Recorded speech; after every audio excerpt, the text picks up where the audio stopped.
All right, and we are now recording. So I'd like to welcome everyone to our webinar, Thought Leadership and Branding on Social Media. I'm Shannon Dill. I'll be facilitating this session. And throughout the presentation, we'll be using the chat pod down in the lower right-hand corner for any questions. Please use the arrow key to select everyone, or you can send just to me as the host, Shannon Dill. Before we begin, I'd like to thank our sponsors and the collaborators listed on the right-hand side of this slide and remind you of some of the upcoming webinars that we have through the summer. As a reminder, our presentation is recorded today, and the email will be sent directly to you with the link of the archived presentations and any of the materials that are presented. Please feel free to share this email with your colleagues. Our complete collection of archived webinars can be found on our website at the address listed here in blue, extension.umd.edu/women-in-ag. And now I'd like to turn the presentation over to one of our original presenters, Michelle Walford, and she's with the University of Delaware, the Communications Department. And we're going to go ahead and have Michelle, you should be able to now share your screen with your presentation. Yes, I can. So you are seeing, hopefully, visible slides? Yes, looks good. Wonderful. Yeah, I think I might have been your very first presenter. I think you were. So I've been doing those for like 4 years. Yeah. Yeah. Typically on social media topics, some technology topics, along with my colleague Christy Mannering. But that's the arc of my communications. I started out as a journalist and ended up really investing a lot into social media, which has been very rewarding for me. So glad to see everybody.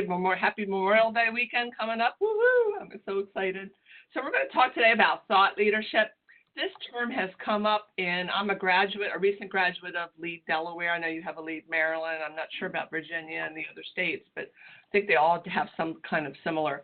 So we talk about leadership in agriculture, and it really melds well with social media because the conversations in social media about agriculture are very volatile. And so this is something that I'm very passionate about, trying to help everybody succeed.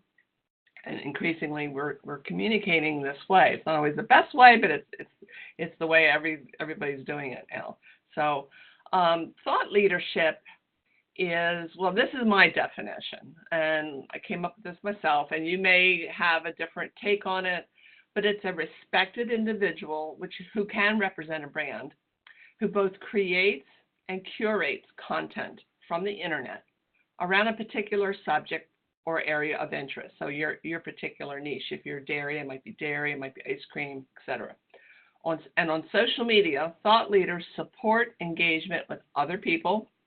They provide resources, so they serve as a hub, and they strive to earn trust and expertise in his or her area. Thought leaders are go-to people. So it's a good thing to be, in so many words. So content strategy.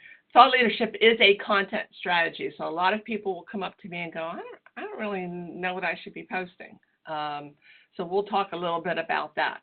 It also will build trust in who you are as a person, and also in your brand. It helps establish your brand, whether you have one social media account or several, whether you have personal social media accounts, as I do.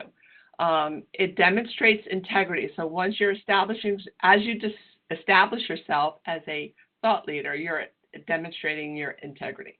It definitely establishes your expertise, so that you become the go-to person or the go-to location when people want to have answers about that topic. And that can be very useful, particularly if you're seeking to become an expert speaker, or you want, we had one gentleman a couple of years ago, we had a minor cicada hysteria. I think it was the 17th year of some kind of locust. And people were going bonzo crazy about it. We really didn't have too much of an issue down here in lower Sussex County, Delaware, because we don't have the trees that support cicadas. Nevertheless, it was somebody from Maryland or Delaware, I think it was from Maryland, who was going on Twitter a lot talking about cicadas. And he ended up going on the Tonight Show because the people there were searching for hashtag cicadas, found, and it was really cool because it was somebody local talking about, really what you should be afraid of or not be afraid of, and what's going to happen. And everybody thought the world was going to come to an end, and of course it never did. So you can really become an established expert in your particular field. And you can do this, of course, in person. We do this every day when we attend conferences, when we go to a farmer's market. You're representing your business. But more increasingly, it's happening online. And so it's important how we conduct ourselves. A little bit about my journey. I put this up here because they always tell you one of the things you don't do in a presentation is talk about yourself. And I'm breaking that rule because I did not come from agriculture. I was a suburban wife, mother, homeowner in North Wilmington, Delaware. And I worked in real estate, and I didn't know anything about agriculture. And I'm surprised I got the job I got because my interview answers were sort of like, oh, I don't know. I mean, I knew that food comes from farms, but I was like one level above. They come from grocery stores.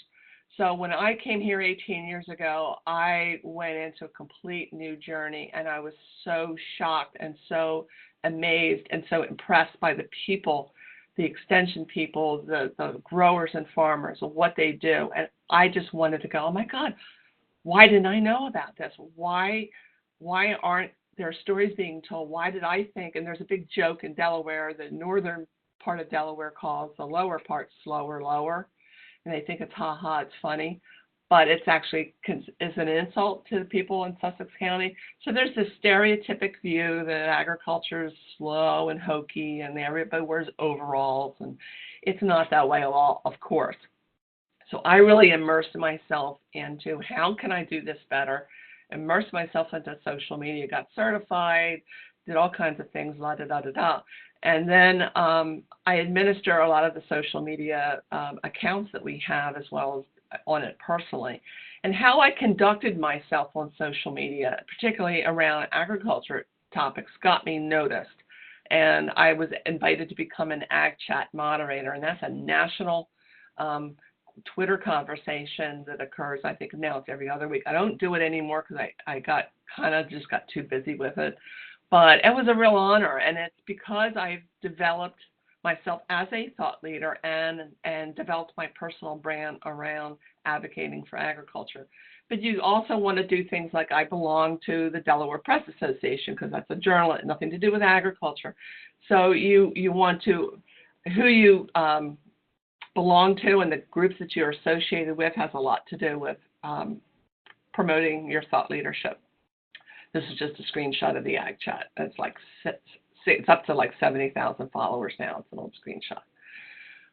Thought leadership is like being an online curator. Think of yourself and what you do as a museum. And if you were the curator of that museum, what kind of topics or artwork would you be hanging on the walls and displaying? Would it be only one artist? Very few museums only have one artist. So you want to have varied content, possibly around a theme. And who do you want to visit that museum? Who do you want as your patrons and supporters? So that's one way of thinking about thought leadership, is to think of yourself as a curator.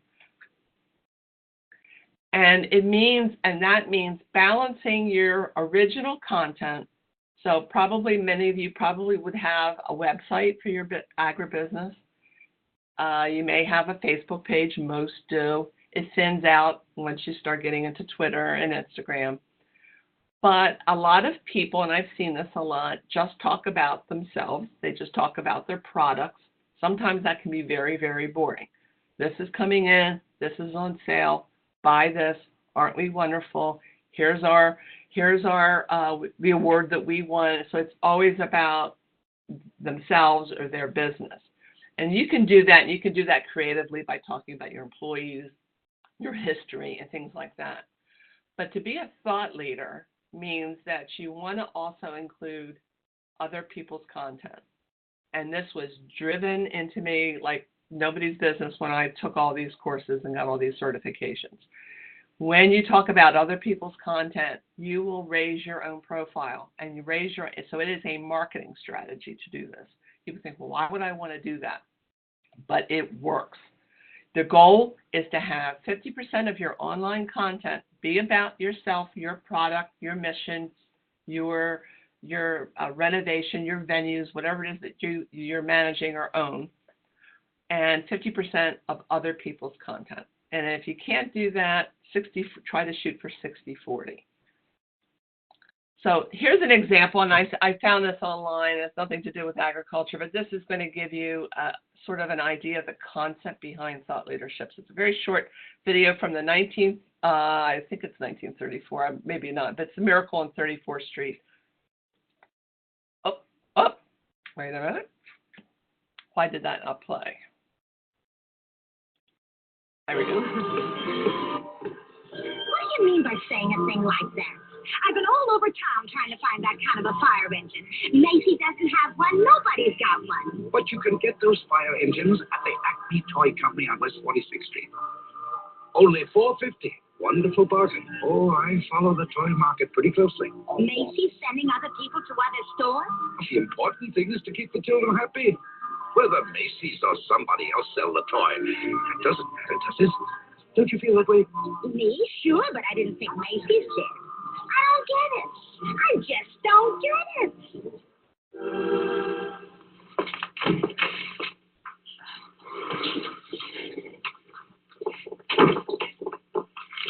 Now, about that new sales policy that you two seem to have initiated. It would have been better to clear it with the sales department first, don't you think? Mr. Macy, Macy's Santa Claus sending customers to Gimbel's. Preposterous. What? Yet, we cannot quarrel with success. Telephone calls, telegrams, over 500 parents expressing their undying gratitude to Macy's. So as a result, I've decided to make this the new sales policy for the entire store. If we haven't got what a customer wants, we'll send him where he can get it. This way, Macy's will be known as the store with a heart, the store that puts public service ahead of profits. And consequently, of course, we'll make more profits. Well, I just wanted to express our appreciation and to tell you that in your Christmas envelopes, there'll be a more practical expression of our gratitude. Thank you, Mr. Macy. That'll be all. No, never mind. I'll tell him myself in the morning. Okay, so the whole deal about that is, of course, I'm dating myself because I remember Gimbel's. And Gimbel's was, if you're young and listening in, Gimbel's is sort of like the J.C. Penney versus the Sears. There was a very big competition a long time ago between Macy's and Gimbel's. Of course, Macy's succeeded. But the whole point there, Santa Claus represents the thought leader. He's doing what's best for the person, not necessarily being, quote, store loyal. And when you make other people look good or you make other people do well, then you end up looking better. And this happened. I was invited to sit in for the class 5, I was class 4. The class 5, I'm tongue-tied, Lead Delaware inaugural meeting. And Sam Calagione from Dogfish Head Brewery was speaking, and he was talking about leadership. And he wrote this book, Off-Centered Leadership. And one of the people in the class says, well, are you upset when a new brewery comes on to Delaware? And his answer surprised me. He went, absolutely not. Well, it didn't really surprise me, but it was poignant. He said, absolutely not. He co-founded the Delaware Brewers Guild, and he's all about welcoming anybody who wants to start a brewery in Delaware. He wants to help them. He's secure in what he produces.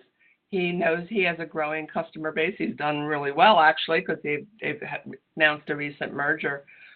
But it's all about, if I can make Walford Brewery a success, it makes all of us look good. It makes Delaware a go-to destination for beer lovers, and it builds the reputation of the entire state. It helps build his reputation.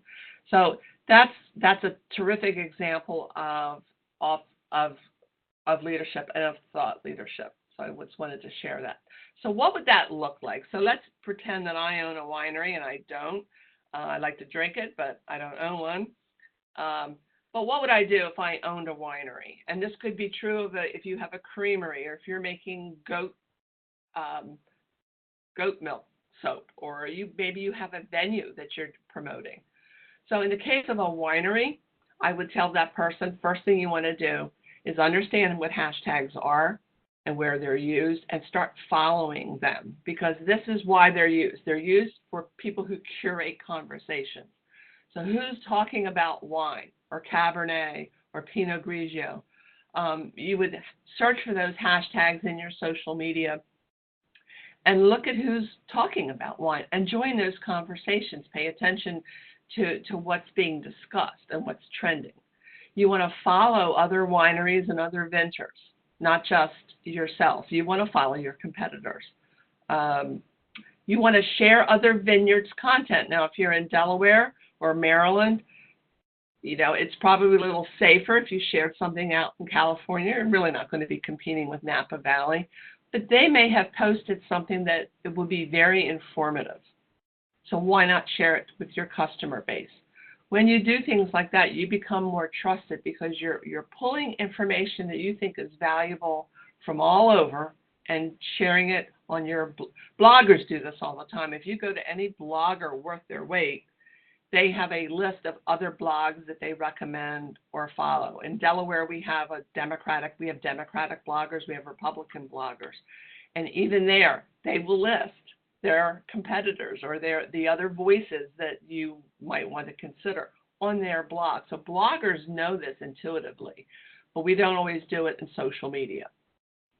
But you could discuss the different types of grapes. You could discuss the health benefits of wine. There's always an article about one glass of wine a day is healthy or not healthy. I mean, those conversations are always making news, and that would be an ideal article to share out on social media. You might talk about the science of wine, weather in wine. How does weather affect wine? After a couple rainy days, you might want to get on there and talk about the weather and talk about your crops and or the fires that are going out in California. And even though you're in Maryland, you could still say, oh my gosh, it's terrible what's going on out there. Our thoughts are with them. So that type of, in other words, you're becoming an expert about all things wine, or you already are, but you're establishing yourself as an expert. You can talk about wine glasses. What's the difference? The different sizes. Why is it important? Does it really matter? Your label design. You might. I go into a store and I go crazy over the labels. That's how I buy wine. But you could just say, oh my gosh, I just love the way this label looks. I love the graphics. I love the way they design that. So you as a vintner or a winery can admire other people's work. You can talk about famous wines. You should follow all of your local liquor stores, even if they don't sell your brand. That might be how you get them to sell your brand, because you're going on their accounts and you're commenting or liking on something, and not always saying, oh, buy our wine, it's better. It's not what you do. You go on there and you just make a comment, oh, I've tried that wine, that's very good. We have something similar here, but it's being part of the conversation. Again, same thing. You could talk about wine and art. So every Wednesday you could have a wine art day, or it could be poetry or a link to a short story about wine, because it's featured in a lot of culture. So it's something, and again, the same thing you could do about ice cream. Talk about food pairings. What wines go with certain foods? We always think white goes with fish and chicken, and red with meat and pasta, but it's a lot more nuanced than that. So these would be, there's no shortage of content that you could put out on your page besides just, hey, this bottle's, we just got it, it's on sale for $7.99. You could do this with sweet corn. You could do this with strawberries. You could do this with anything that you're producing. If you are an agritourism location, you could be talking about, things like weddings. And so, for instance, why not have your wedding at a vineyard? And you could talk, even if you don't have the venue, you could still talk about why you think this is popular and why is this trend growing. So you could talk about other photographers, admire other weddings. If you are at a wedding venue location, you could talk about it. And you might not be a winery. You could just have barn weddings are extremely popular right now. So talking about photographers, letting them see you, oh, who is this? Oh, maybe you can make a connection. So that's just an example of how that would work when you're trying to round out your content so that it's more balanced, 50% of what you want to say, but 50% of what's going on in your world. We do need to tell our stories. Some of you may know what this is. This is Delaware Ag Week, and that we have this for 4 days in January. We get about 2,000 people attending this over the 4 days, and these are farmers, and I've seen this firsthand. Most of these people sitting here all have smartphones. Every single one of them has a smartphone. They use their smartphones to check the weather. They use their smartphones to check commodity prices. They use their smartphones to monitor their poultry houses and their equipment, their irrigation systems, etc. There's one thing they don't do with their smartphones. Not a single person hashtagged, I'm sitting here listening to how to be a better environmental steward. I'm learning to help, keep the Chesapeake Bay cleaner. My efforts in nutrient management have made a difference. I just found out this statistic. I'm spraying less. I'm scouting more. I'm being a better farmer. I'm being a better grower. Not a single one of these people said that when they were sitting at these events with their smartphones in their pockets. And that's a sad thing, because we need to be telling our stories. And I've talked about this before, and there's lots of information on why you should advocate. We'll touch on this a little bit, but I didn't really want to rehash. I think most of you know that it's just important to tell our stories. And you need to know who your audience is. And we have a bad habit of speaking to like-minded people. There's comfort in people who think like you and do the same thing that you do. I talk to 4-H people when we have our regional conferences, and people pay $300 to attend these conferences. They pay another $300 to stay in the hotel for 2 days. And they all rah, rah, rah. They all cheer about 4-H, but not a single one of them is marketing outside of their bubble. And that's a bad thing when you have a parent like I was. When my child was 9, 10 years old, I never considered 4-H because I thought it was for farm kids. So that's the problem when we stick to what's comfortable. And this is called, if you pay attention to social media, it's called your silo, your choir, your bubble, your tribe. That's where you feel safe and comfortable. Birds of a feather flock together, all of that. But then you're not being a leader, and you're not helping all of our causes by trying to reach out beyond the typical people we normally talk to. And it means getting out of your comfort zone a little bit, which some people don't like. And it's also important to establish your brand. You have an individual brand, and you have a brand, your business brand. So if it was Turkey Hill Winery or Hopkins Farm Creamery or Vanderwin's Creamery or Cooperative Extension even, we all have a brand. And so it's important that, so this is a little exercise, and I got this idea from a gentleman from the Ohio Farm Bureau, and he did this. And so just to yourselves, because we can't really chat, I'm going to throw some brands up, and I just want you to think, what's the first thing that comes to your mind? Not what it is. Like if you see a celebrity, don't say Charlton Heston. I want you to kind of what's the brand behind, what is your thoughts behind the brand? So I'm just going to do this really quick because it's kind of fun. And a lot of people, when I hear this, they say luxury. I've often heard cheap. I've given this a lot to youth, 4-H youth. They'll say cheap, inexpensive. Quality, farming. A lot of people, I drive one of these, a lot of people say average, especially teenagers. It's funny. Tools, quality, American made. You either like Kanye or you don't. So it's very funny, depending on the group that I'm with, what they say. Everybody says cookies. The Girl Scout brand is rock solid. It's cookies. What about this one? You see this a lot in Delmarva. To me, that says warning, danger. Ooh, What's going on behind those doors? But we put these signs out because we have to. But what does that do to our branding? Wholesome. Farm kids. I hear that a lot, especially to non-4-H audiences. Ooh, I hear that a lot. Ooh.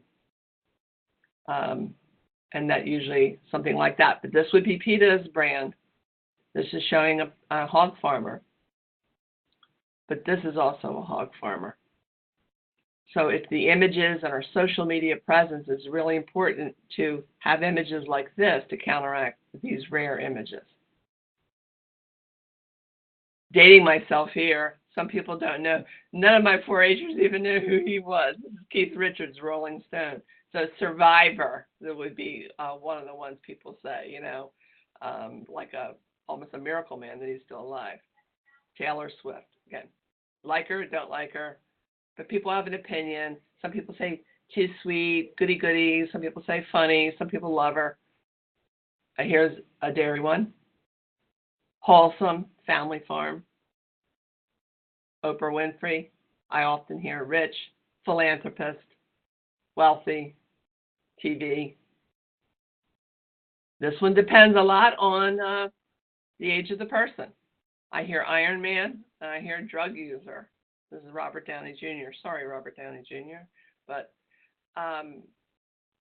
person's brand can be different depending on the audience. And this one I love. I did a rehearsal of this, and my intern, first thing out of her mouth was cheater.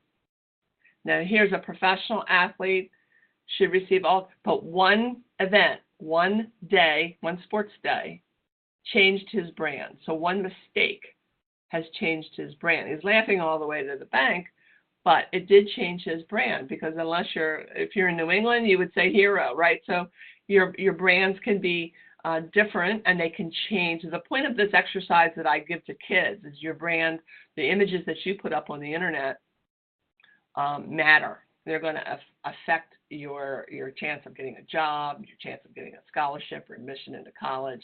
I'm not going to talk. This is just an idea to show you that the whole selfie, narcissistic type of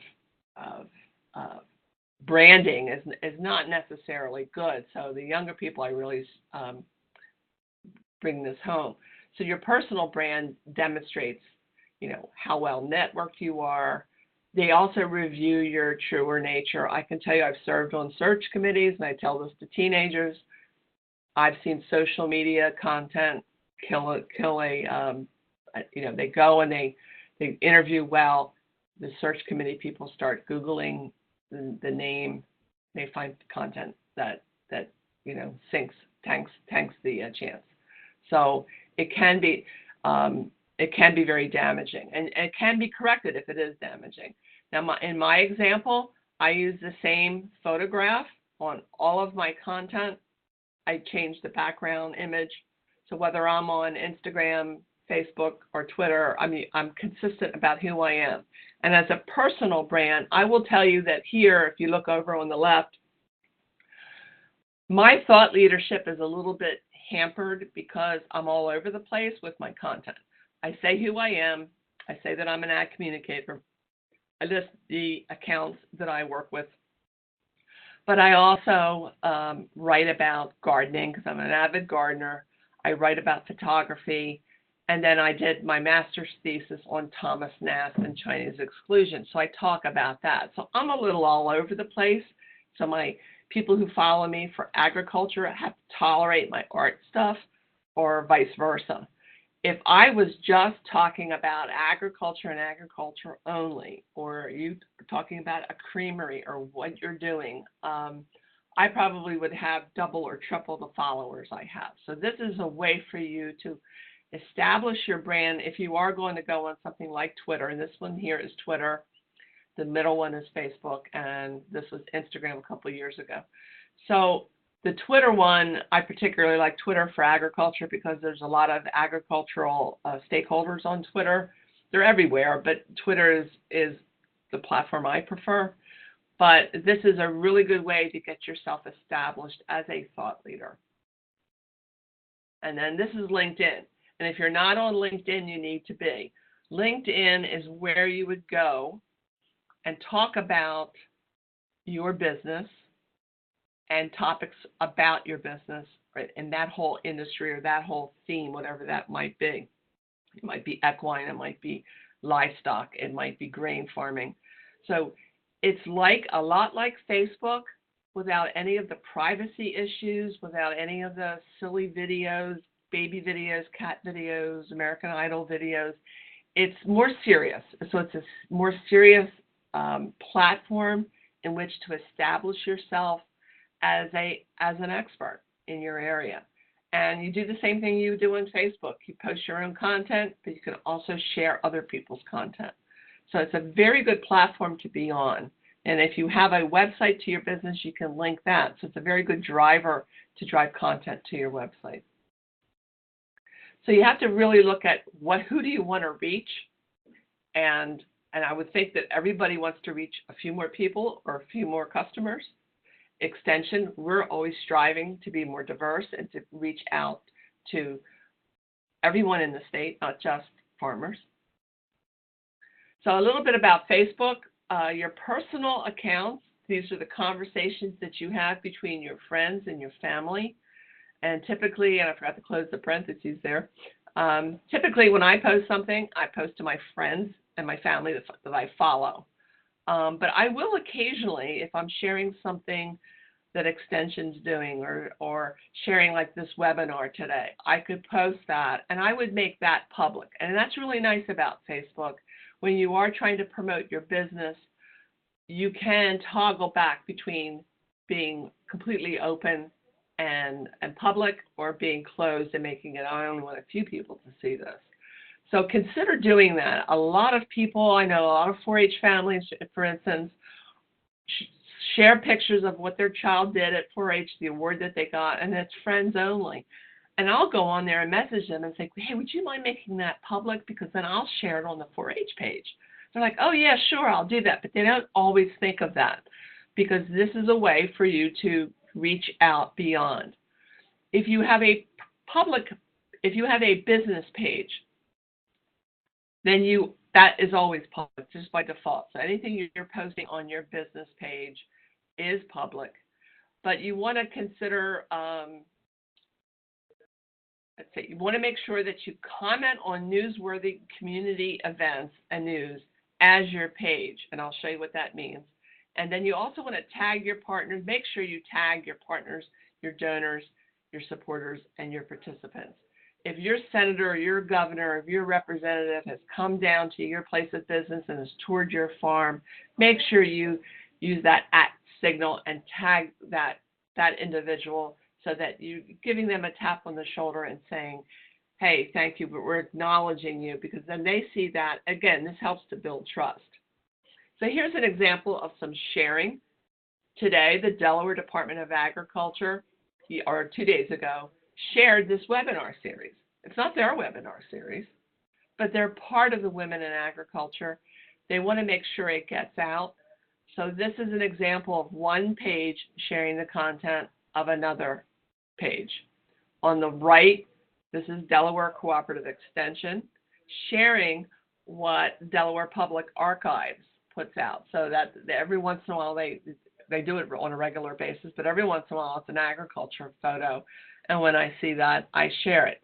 I share Maryland all the time. We work very closely together, particularly in the Sussex County and Kent County areas. Shannon and I have worked very close together with Women in Agriculture. We work together in Annie's project. They have a law department. We don't. We have a communications department, and they don't have a very big one.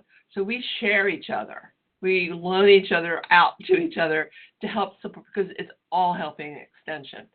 So when we lost our poultry agent, Bill Brown, 3 years ago, who stepped up? It was Jennifer Rhodes and John Moyle and Shannon and people from the University of Maryland.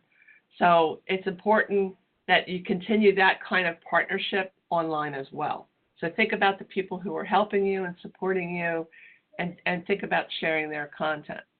Here's a perfect example. This was the Colonial School District, and I follow them because they have a school farm, and Extension does a lot of work there, and some of our agents go there. So, they're up the count. I follow them personally, and I follow them as Cooperative Extension. So they were announcing, it came up on my Facebook page, that they were going to surprise the teacher who won Teacher of the Year for their district.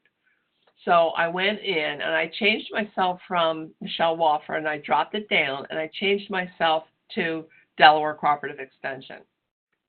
And then over on the bottom, I made a comment. Congratulations, we owe so much to our teachers. It has nothing to do with Extension per se. It's just being a nice neighbor. It's being a part of the community and saying, hey, thank you for what you do. So if a high school team has won the state championship, or a child in your neighborhood has won an award or has done something, hop on as your page. You can hop on it personally as well, but hop on as your page and say, way to go. We're very impressed. What a nice young man. What a nice young lady. Whatever you want to say, because there'll be hundreds of people who will be looking at this, and that they're going to see your page.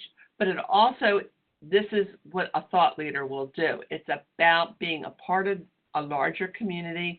It always isn't just about selling something and saying our sweet corn's in, or our strawberries are, we have the best strawberries. Don't buy there, buy them here. That's not what you want to do. You get better exposure and more positive content when you are sharing other people's content and when you are a member of the community. On Twitter, it's very, very fast-paced, but agriculture is heavily invested. I really like it, but this is where reporters will want to go, and this is where reporters are looking for thought leaders. Twitter has a nice thing called a Twitter chat, or a Twitter conversation, or a Twitter town hall, and this is where you can hop on to Twitter, hashtag whatever word you want to use, hashtag goats, and everybody who's talking about goats will come up. You can join those conversations. It'll give you an idea of people that you might want to follow. So it's very popular. Instagram, it's the same thing. Instagram is very artsy, and it is very hashtag driven. You definitely want to use hashtags on Twitter, and you definitely want to use them on Instagram. And places like NASA, National Geographic will use up to 30 hashtags. But there are people who are going on Twitter and they're looking for cows, or they're looking for agriculture, or they're looking for the color yellow, and maybe you have a field of sunflowers, so you could share that picture. But it's a way for them to find you. If you're not using the hashtag, they're not going to find you. So you want them to find you. So if you have a very positive picture of your child working on the farm, taking care of an animal, taking care of chickens, doing something positive, that's an image that needs to be shared. And so it's important that you understand that if you don't use hashtags, then they're not going to be able to find you. And again, I already talked about LinkedIn. YouTube, again, with your thought leadership, think about creating videos that are informational. Why are you planning what you're planning? Why are you planning it at this time of year?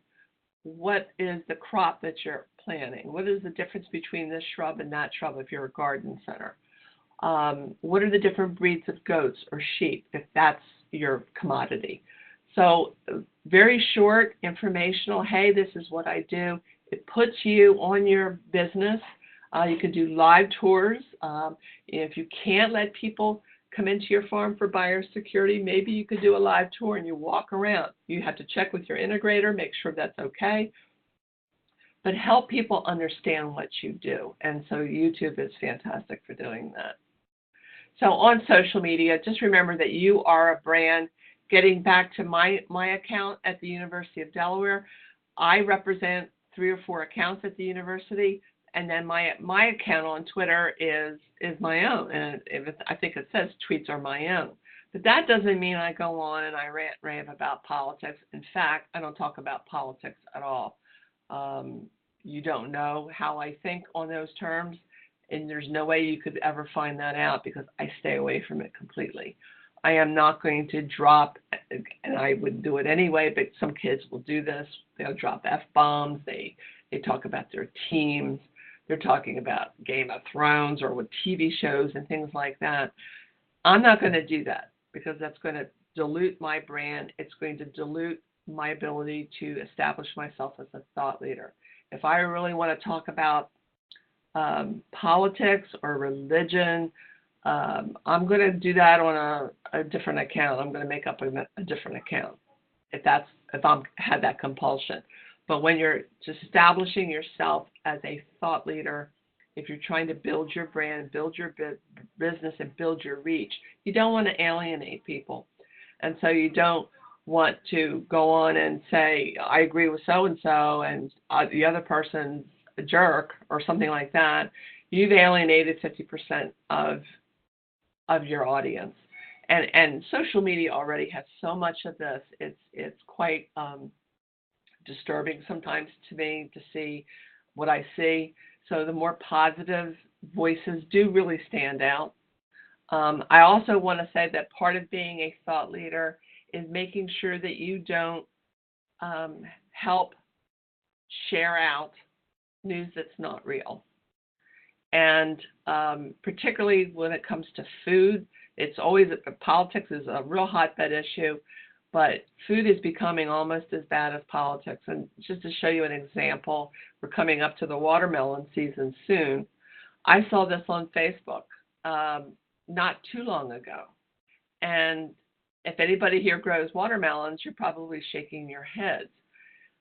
And what the actual post said, and I didn't get that screenshot, it said, if you cut up your watermelons and you see this, throw it away. Oh, actually, there it is down there. If you see this, throw it away. Danger, danger.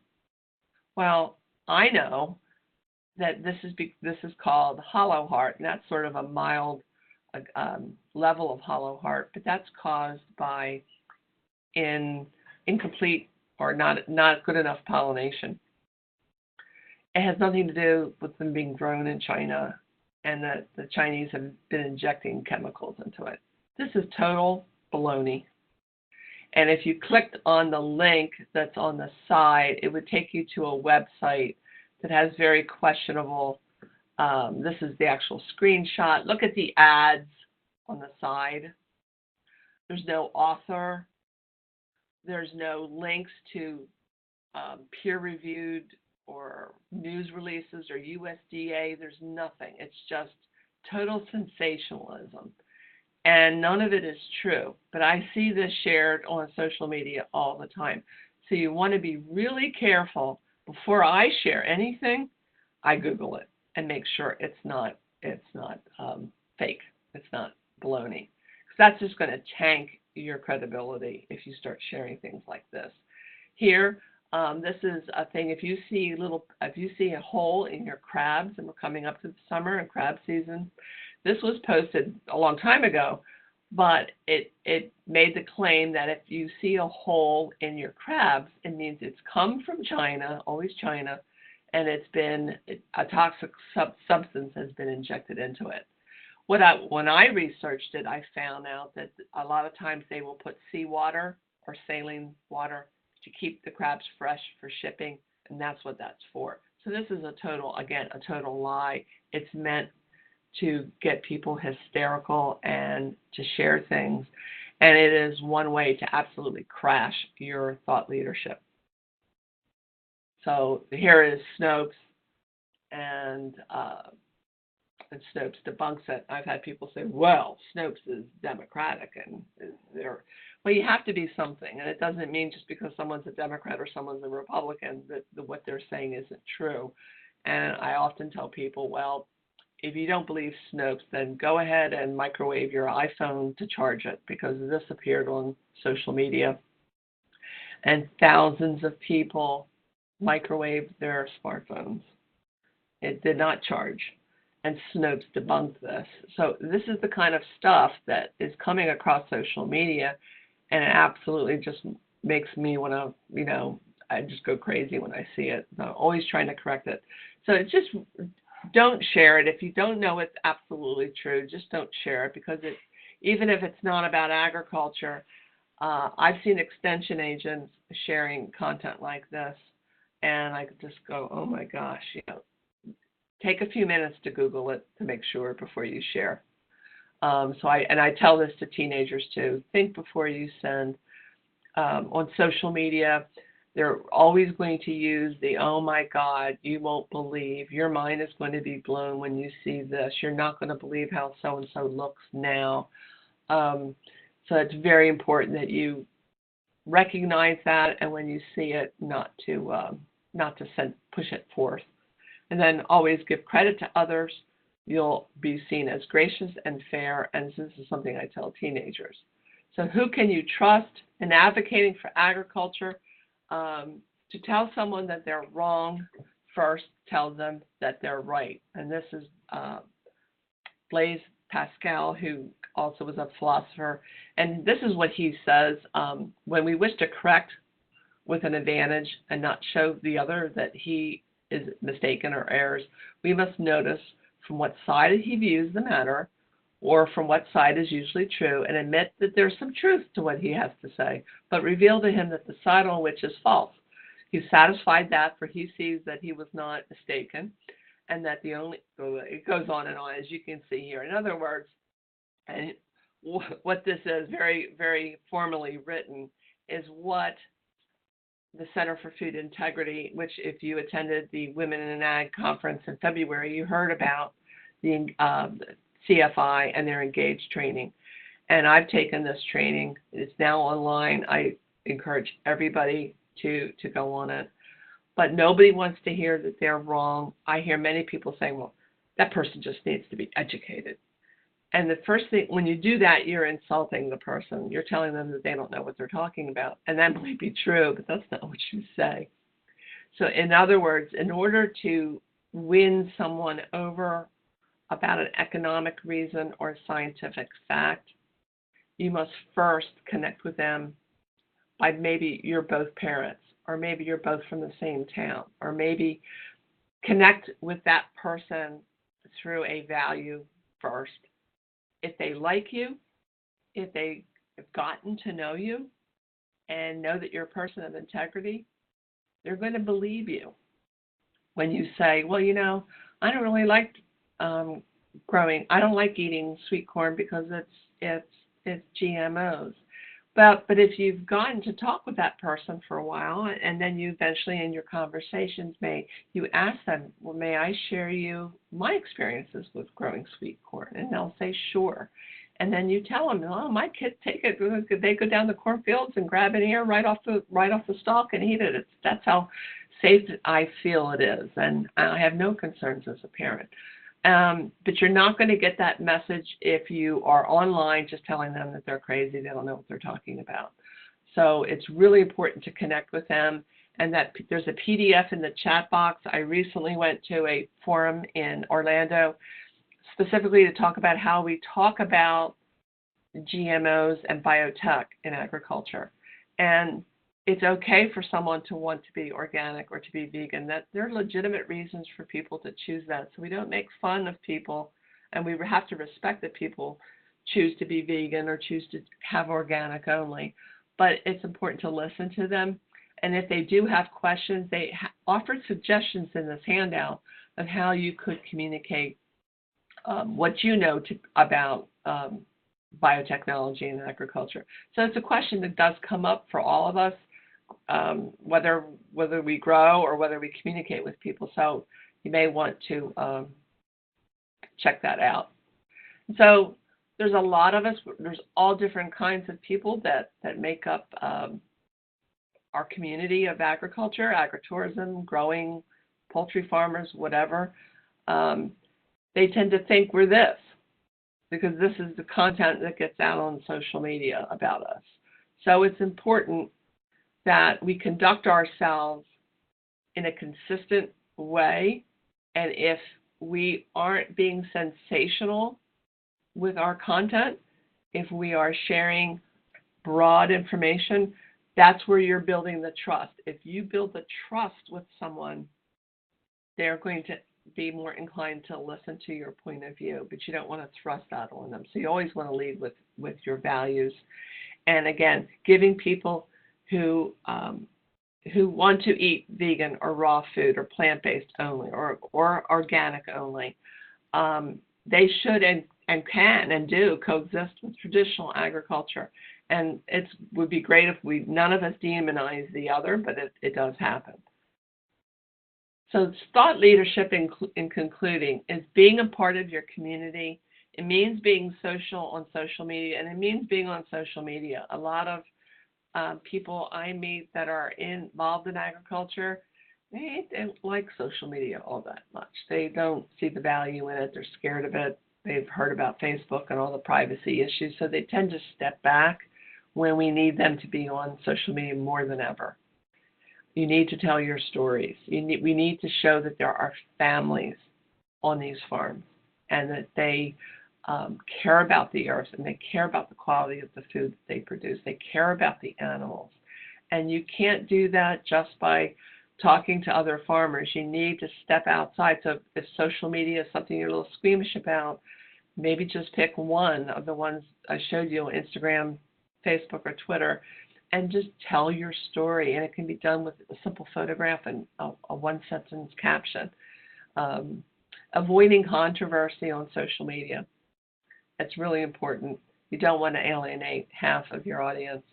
Sharing the success of others. So that means, if Shannon Dill wins an award for extension, we're going to share that and say, hey, congratulations. If I'm a creamery and I came in second and my competitor came in first place in a voters poll, I'm going to hop online. I'm going to say congratulations. We love you make pretty good ice cream too, and I'm glad that it was a neighbor that got the award. So it's that kind of Macy's Gimbals kind of attitude is very important in thought leadership. And when you do that, when you make other people look good, you're going to look even better than just going out and saying we're the best. Don't buy from somebody else because of what they do. The negative usually doesn't work as well as being positive. So with that, are there any questions? That's my contact information, and I think there'll be a PDF made of this available to you all as well. Thanks so much, Michelle. That was really, really wonderful. I think very helpful in developing that story, and I think people don't want to talk about themselves or some of that, but I think social media is really looking for. Yeah. So that's awesome. If you can email me those slides when you get a chance, that'd be wonderful. I sure will. And those attendees, if you have any questions, we have a chat pod or Q&A pod down there. Somebody wrote back, Michelle, great presentation. Can't wait to share the recording. So this will be uploaded to YouTube, and we will be sharing it within the next day or so with everyone that registered for the webinar. Thank you, Michelle Payne. And yeah, we have, engaging with some of those negative things. I think that you've done a presentation before on some of that, and how to engage with people that, they're looking at a photo but not seeing the same thing you are. Right. And the branding thing is fun. It's really one of the things that I do make available if anybody's interested is a different version of this for teenagers, and showing examples of they need to be, because 13 is the age now where LinkedIn, Facebook, you have to be 13. So these kids are hopping on social media and they're not thinking in terms of being a leader. They're not thinking in terms of what they're posting, and it can really harm them. So there are some techniques and for instance, many of our 4-Hers have Instagram accounts, but they're all private. So when they're doing something like a community service project, they post that, but nobody sees it but their friends. So that's a post that I would want a college admissions person to look at, or I would want a reporter to see. So there are some strategic content that should be posted that can help elevate your reputation. Also, if there is negative, I knew a young gentleman who participated in, it ended up being a misdemeanor, but it was something in Dewey Beach, and I think him and some friends stole some traffic signs, and they got arrested for it. And they had the digital mugshot put up, and it's still there. 6 years later, that digital, if you Google that person's name, and it got pushed down to a misdemeanor, but still there's that arrest record on there. And I advised that person, I said, I think you can't get rid of it, but what you can do is start posting really good content about yourself and the volunteering that you do, the things you've learned, show people how thoughtful you are, how you think about things, and put that out there. Create a blog and maybe write about, what's meaningful to you. And that way, when they search your name, that content comes up too. At least it will balance it a little bit. So some of the teenagers, some of the stuff I say that they post online really gives me pause for concern. So it's all about, these teenagers need to know that they're a brand too, and they have to treat their name as a brand. So it's really important. Yeah, I think that's great. And I think all of us remembering, anytime something is posted, it is there, it could be there forever. Yeah. And it is. It really is. So there is a comment here, Michelle, thanks for all the great advice.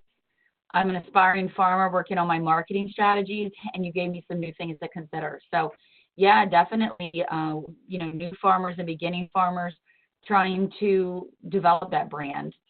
We've got another question here in the Q&A. Should I have my content refined before posting on, let's see, I'm having a hard time seeing this. Oh, apiary products. Okay, so it's bees and beginning to sell. So you're selling honey, or you're selling beekeeping equipment or something like that. Yeah, should I have my content refined before posting on LinkedIn? What do you mean by refined? You could go into your LinkedIn, if that's what you're going to use LinkedIn mostly to talk about apiary, then yeah, I would go in and tweak some of your profile so that it matches that. I mean, if you looked on mine, there's a lot of stuff on there that isn't just agriculture. But LinkedIn, people will check you. And so what would be important there is to belong, see if there's other apiary businesses, that beekeepers, all that kind of allied, connected businesses. Follow those people, share their content. So if you saw me, for instance, and I shared something that the University of Delaware did with bees, and we have Dr. Delaney, who's our bee person. So if I shared a comment or a video that, and you were following me, then you could see that and you could share that on your content. That's a good thing. I mean, you don't have to, you can say who you are and what your background is. If you've changed careers, I did, so my real estate stuff is on my LinkedIn profile. It's more important is what you're sharing, what you're putting out on your feed.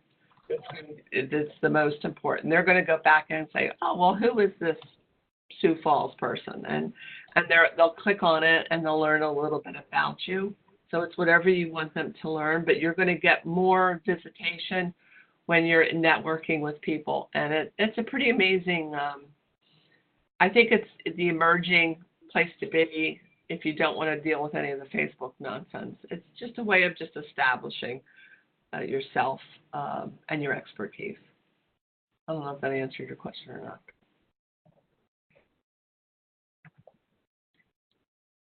Yeah, that's great. I think, decide when to launch and, getting everything in place before you launch. Yeah, and I mean, you could talk about the launching. You could say, "Oh, really?" Yeah. You could go on and say, "What do you think about this packaging versus this packaging?" I've seen there's a woman who does science posters for women, and she says, "I'm about to design a poster for a client," and she puts both, and she can't make her decision. She puts both of them up and says, "Which one do you like better?" So there's that kind of asking the community to weigh in.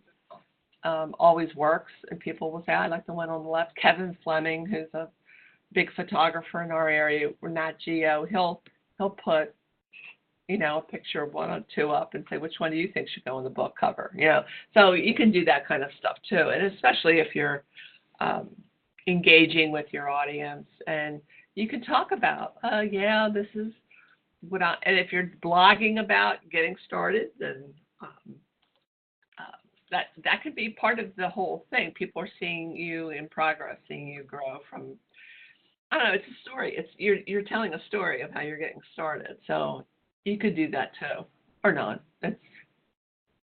You could take it either way.